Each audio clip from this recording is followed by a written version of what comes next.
ট্রাম্পের সাথে সম্পর্ক ছিন্ন করলেন ইলন মাস্ক। গুঞ্জন উঠেছে নতুন দল করছেন মাস্ক।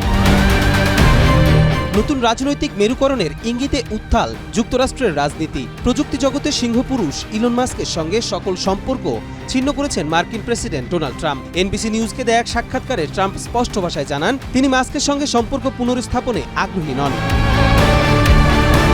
ট্রাম্পের নির্বাচনী প্রচারে মোটা অঙ্কের অর্থ সহায়তা ও হোয়াইট হাউসে উপদেষ্টা পদে দায়িত্ব পালন করলেও বিগ বিউটিফুল কর ও ব্যয় বিল নিয়ে দ্বন্দ্বে জড়ান তারা। মাস্ক পরে দায়িত্ব ছাড়েন এবং ট্রাম্পকে একাধিকবার এক্স প্ল্যাটফর্মে সমালোচনার মুখে ফেলেন। এমনকি ট্রাম্পের বিরুদ্ধে জেফ্রি এপস্টাইনের সঙ্গে জড়িত থাকার ইঙ্গিত দিয়েছিলেন তিনি, যদিও পরে সেই পোস্ট মুছে ফেলেন।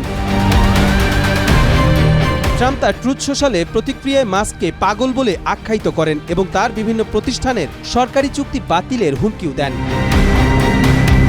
এদিকে মাস্ক নিজেই সামাজিক যোগাযোগ মাধ্যমে এক জরিপ চালিয়ে নতুন রাজনৈতিক দল করার দরকার কিনা জানতে চান। এতে ৮০% মানুষ নতুন দলের পক্ষে মত দেয়। এরপর মাস্ক ঘোষণা দেন নতুন দল হতে পারে দ্য আমেরিকা পার্টি। যদিও তিনি দল গঠনের বিস্তারিত কিছু বলেননি, তবে বিশ্লেষকরা বলছেন এটি ট্রাম্পের জন্য বড় রাজনৈতিক চ্যালেঞ্জ হয়ে উঠতে পারে ভবিষ্যতে। কবির চৌধুরী, জয়, মাই টিভি।